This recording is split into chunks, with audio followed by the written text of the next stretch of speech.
Depuis quelques années, je remarque un fait de société et jusque-là, je n'avais pas trop été impactée. Comme pendant très longtemps, j'ai été moi-même en couple ou en tout cas dans des relations plus ou moins stables, je n'avais jamais eu l'impact et je ne me rendais pas compte de l'importance psychologique que ce fait prenait ou pouvait prendre dans la femme ou chez l'homme. Il n'y a pas, je ne vais pas catégoriser que ce soit homme ou femme parce que je pense que ce phénomène de société va aussi bien dans un sens que dans l'autre. J'ai pas envie de catégoriser les hommes comme les charros, les manipulateurs, etc. Je pense que les femmes le font tout aussi bien, voire même parfois beaucoup mieux. Ce fait de société, c'est je peux être la personne d'un soir, mais pas la personne d'une vie. Aujourd'hui, j'ai envie de vous parler de ça parce que particulièrement cette année, et vous l'aurez remarqué si vous avez écouté tous les épisodes précédents, je me suis sentie impactée par ce phénomène. C'est Madeleine, de Madeleine et Tylo, et on se retrouve pour un nouvel épisode de Thérapie Tylo.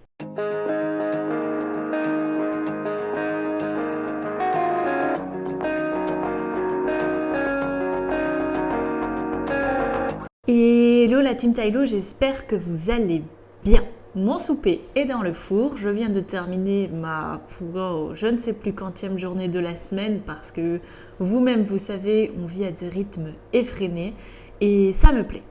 Mais vivre à ce rythme effréné veut dire aussi pouvoir ou devoir faire des concessions sur beaucoup d'aspects de la vie privée tels que la relation de couple. Et même si parfois ce n'est pas voulu, je sais que ceci est grandement, entre guillemets, de ma faute si j'en suis dans cette situation-là. Ça fait de nombreuses semaines que je vous parle de mes aventures, rendez-vous, etc. avec des hommes et des amis. Et voilà, on ne va pas refaire le monde et on ne va pas refaire l'histoire, elle est telle qu'elle est pour 2023. Et bien sûr, ça fait quelques semaines que suite à quelques réflexions, suite à quelques analyses de ma part, que je me dis, je suis cette femme d'une nuit, ou plusieurs nuits, mais pas cette femme d'une vie. Mais qu'est-ce qui fait ça ? Qu'est-ce qui impacte qu'on me prend pour une ou plusieurs nuits, ou plusieurs dates, ou plusieurs rencarts, ou sorties, sur un plus ou moins long ou très court laps de temps, et puis plus rien et plus de nouvelles. Qu'est-ce qui fait ça ? Sans doute l'instabilité, parce que on le sait, en 2023, tout est éphémère et tout ce qui ressemble à quelque chose de long et de stable fait peur. Et si on en écoute toute cette traîne de réseaux sociaux, c'est ce qu'il faut suivre. Absolument. Je pense personnellement que le but d'une vie n'est pas ça, que le but d'une vie c'est justement de trouver sa stabilité, peut-être pas trouver sa paire, mais en tout cas trouver sa stabilité professionnelle, financière et affective. Pour mon but, et en tout cas pour ma part, avoir très bien trouvé ma stabilité professionnelle et donc financière, une grosse partie de ma stabilité privée en est également faite, par mon appartement, mes chevaux, etc. Puis bien sûr, tout ça découle de ma stabilité financière. Mais pour ce qui est de la stabilité affective, comme le dit la trend, j'ai pas trop aimé le début, j'ai pas trop aimé le milieu et j'ai pas trop aimé la fin. On en est mois de décembre, J-3 de cette fin d'année, autant dire que cette année affective aura été un énième chaos affectif. Vous l'avez entendu dans les épisodes précédents, soit les personnes que je rencontre naturellement ou via app de rencontre ne cherchent rien de sérieux et m'éjectent au bout de quelques rencarts, semaines, sans aucune raison. Soit, après la première rencontre, et ça arrive, on ne se plaît pas. Soit, les personnes qui sont potentiellement prêtes à faire un bout de chemin avec moi ne me plaisent pas. Parce que là aussi est tout le sujet. Je ne vais pas incriminer que les autres, bien évidemment que moi aussi, j'en ai ma part de responsabilité. Alors oui, il y a ce phénomène de société où il ne faut rien de long, il ne faut rien de stable, mais en même temps, tout le monde réclame cette stabilité. Pourquoi ? Je ne sais pas, tout ce qui est éphémère est chouette, mais tout ce qui est éphémère, reste éphémère. Ça, on dit bien long. Pourquoi est-ce qu'en 2023, plus personne ne veut de stabilité affective ? Parce que je pense que ça fait peur. Pouvoir dépendre de quelqu'un c'est quelque chose que tout le monde révoque et tout le monde rejette. Pourquoi ? Je ne sais pas, parce qu'une stabilité affective ne veut pas dire dépendre de quelqu'un en quoi que ce soit ni émotionnellement, ni financièrement, ni patrimonialement parlant. On s'entend bien. Alors, je ne comprends pas pourquoi en 2023 particulièrement, il y a eu tout ce presque Golden Globes autour de ce phénomène de non, on est bien tout seul, on est bien comme on est et voilà. J'ai suivi régulièrement ces dernières semaines une dame sur les réseaux sociaux qui dit « Sauf que maintenant, à quoi découle une relation ? D'abord le physique. Parce que, en fait, les rencontres naturelles n'existent plus. Mais tout dépend des apps de rencontres, etc. Et du coup, ça en découle du physique. Mais pourtant, je ne me sens pas moche et je pense avoir un physique très avantageux et on y reviendra plus tard. Mais je trouve que du coup, elle a entièrement raison parce qu'on ne laisse plus de chance à cette spontanéité naturelle.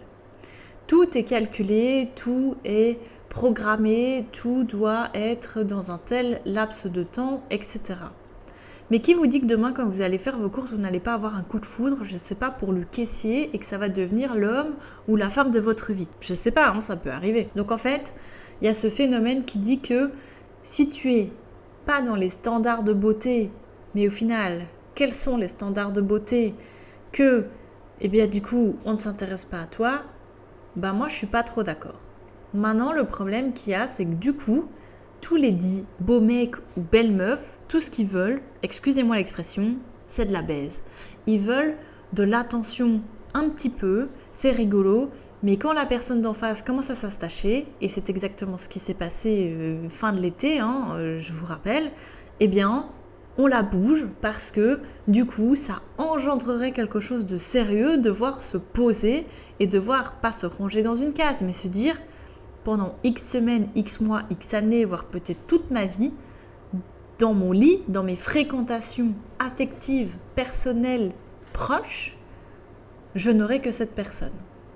Mais je ne comprends pas pourquoi ça fait peur. Il y a ce qui arrive, et c'est ce qui est arrivé récemment, vous l'avez entendu si vous avez écouté l'épisode, ce qui arrive, c'est que parfois on matche très très fort sur l'app et puis quand il y a la rencontre, ça ne matche pas. Mais ça, c'est pas grave. Ça, je veux dire, c'est la vie et puis ça arrive.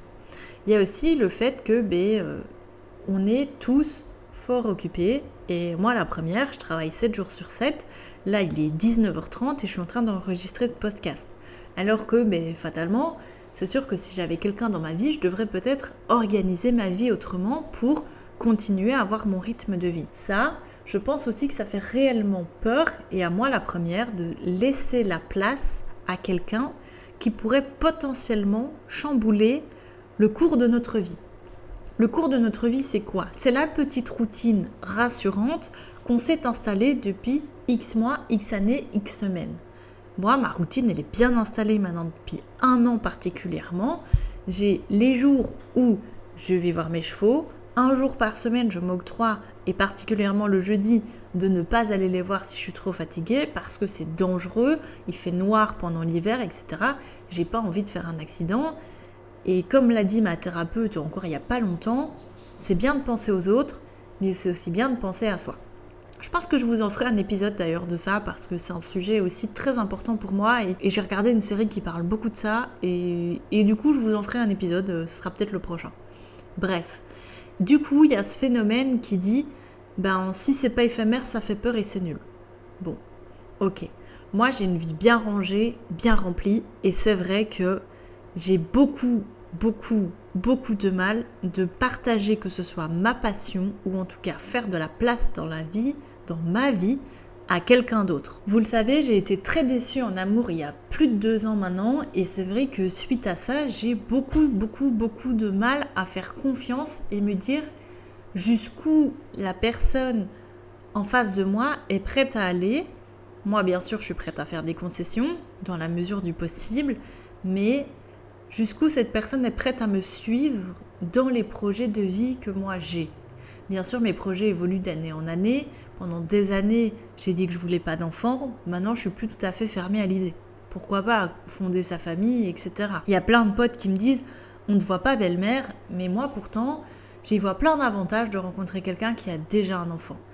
Il faut être réaliste, un moment, dans 4 semaines, je fête 27 ans, et à 27 ans, on rencontre des gens de 30, 35 ans, et généralement, ces gens ont un passé et donc potentiellement un enfant.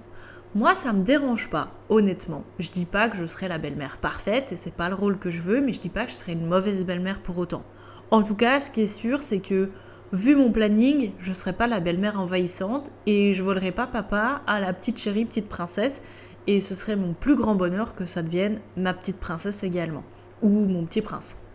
Maintenant, ce qui est sûr, c'est que oui, en fait, ce qu'il y a, c'est que j'ai, pour ma part, cette personnalité très spontanée, très étincelante, très explosive, et parfois, je peux comprendre que ça fait fuir.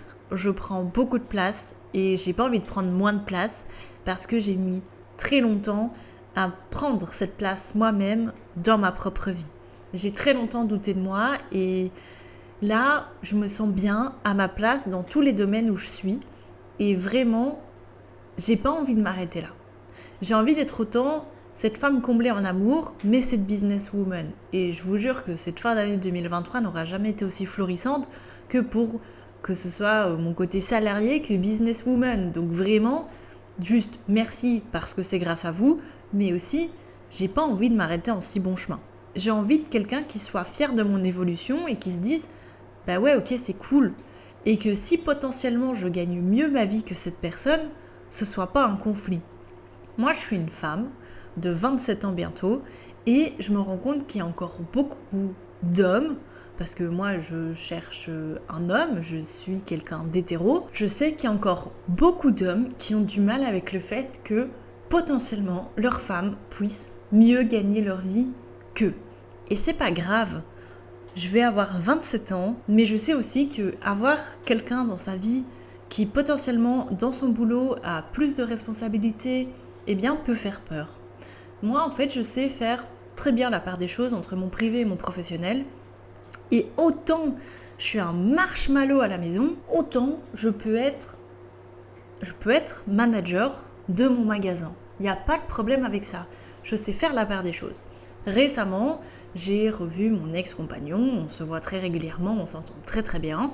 Eh bien, on parlait de ça justement, que ce soit pour lui ou pour moi, comme on est resté très longtemps ensemble, on n'a pas les codes en fait de comment on doit se comporter lors d'un date ou quoi ou qu'est-ce. Pourtant, lui est quand même en couple de nouveau depuis 1 an maintenant. Et voilà, je lui disais, moi je sais pas les codes et je sais pas ce que je dois attendre d'un homme en 2023.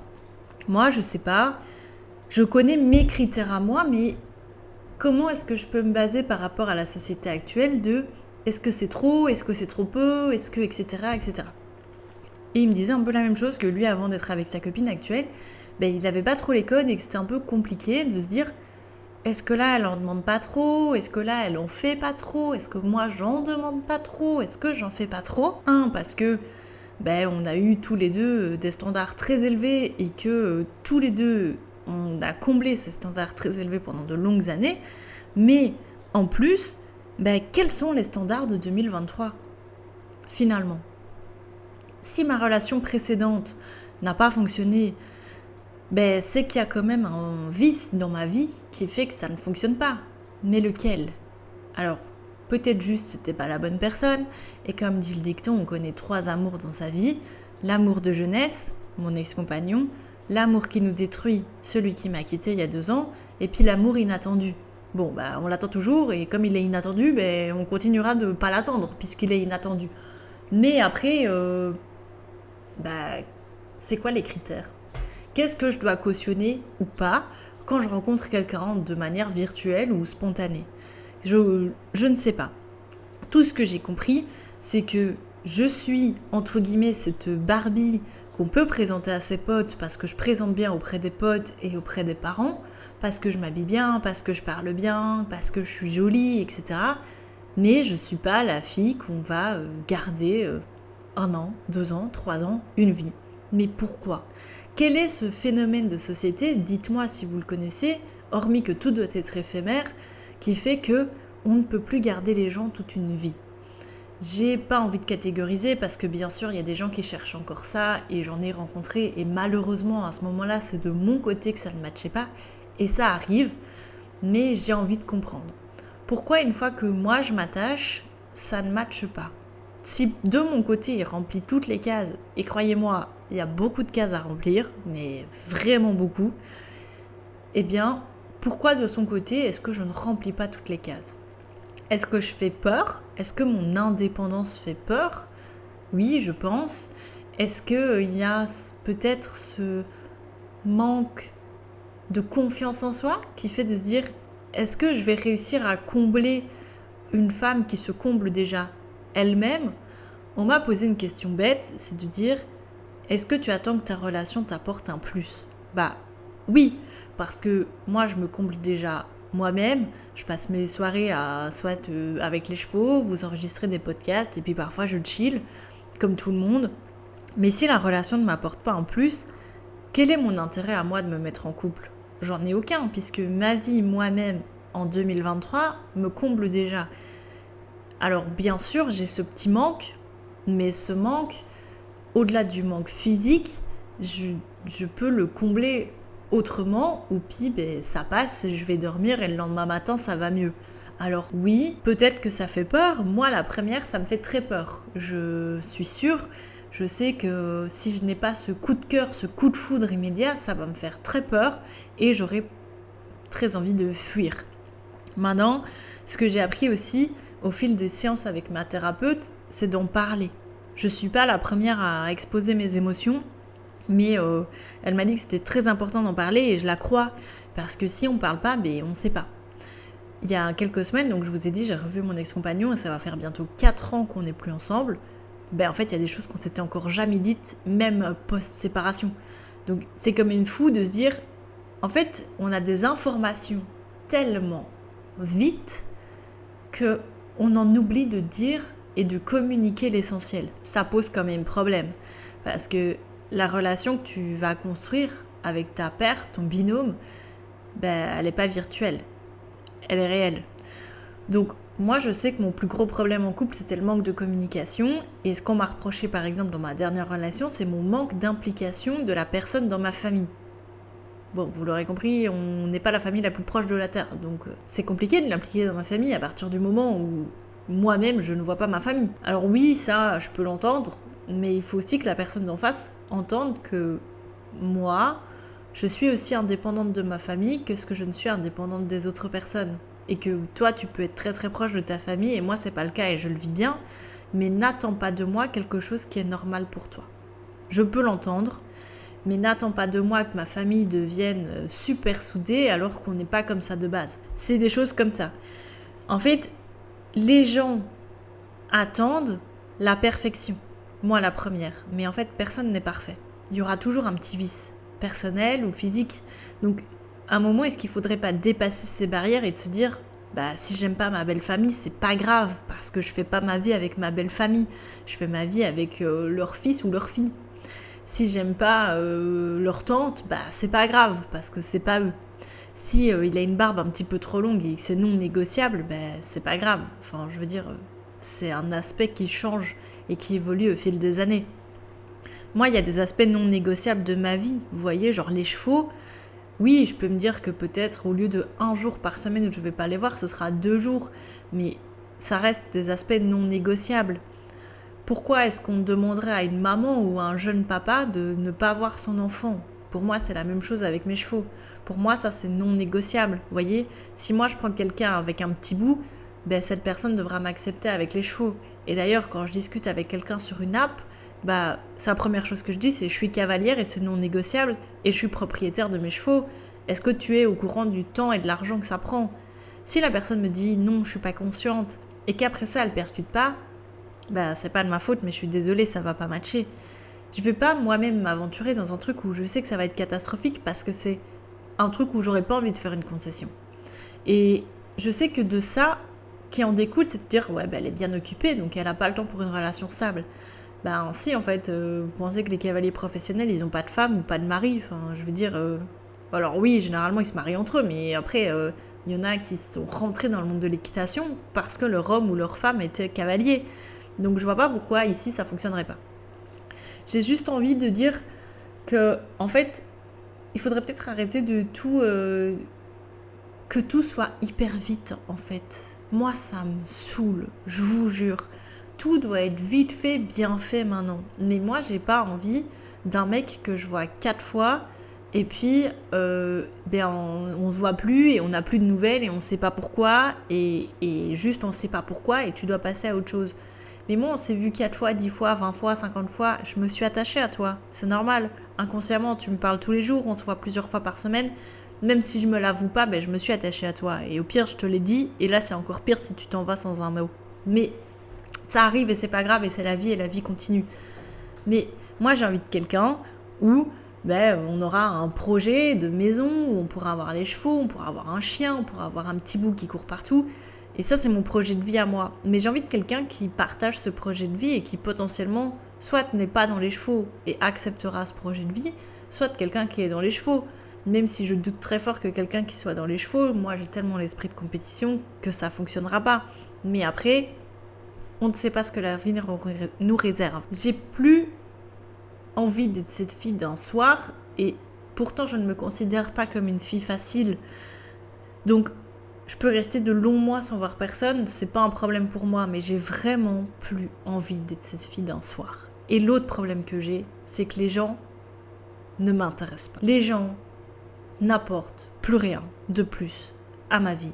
Alors c'est triste, et là je généralise, mais c'est la vérité en fait. Les gens n'apportent plus rien en plus à ma vie. Soit ils vivent toujours chez leurs parents, et encore ma foi, ça c'est pas grave.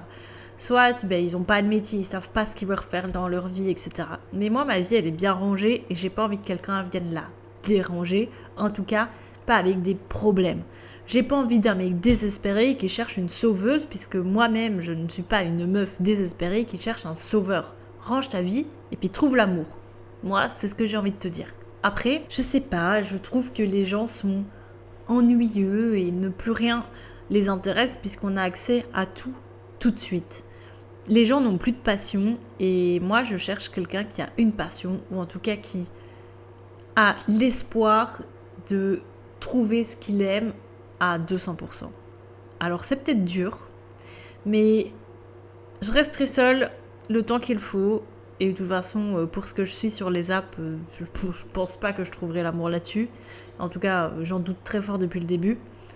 Mais ce qui est sûr, c'est que j'ai plus du tout envie d'être cette fille d'une nuit ou de plusieurs soirs, j'ai envie d'être la fille d'une vie. Donc ma résolution, et ce sera la seule de 2024, c'est de ne plus être la fille d'une nuit. C'est tout. Dites-moi ce que vous en pensez dans les commentaires et n'oubliez pas de vous abonner ici et ailleurs. Ce sera le dernier épisode de 2023 et on se retrouve très vite en 2024 pour un nouvel épisode de Thérapie Tailo. Ciao!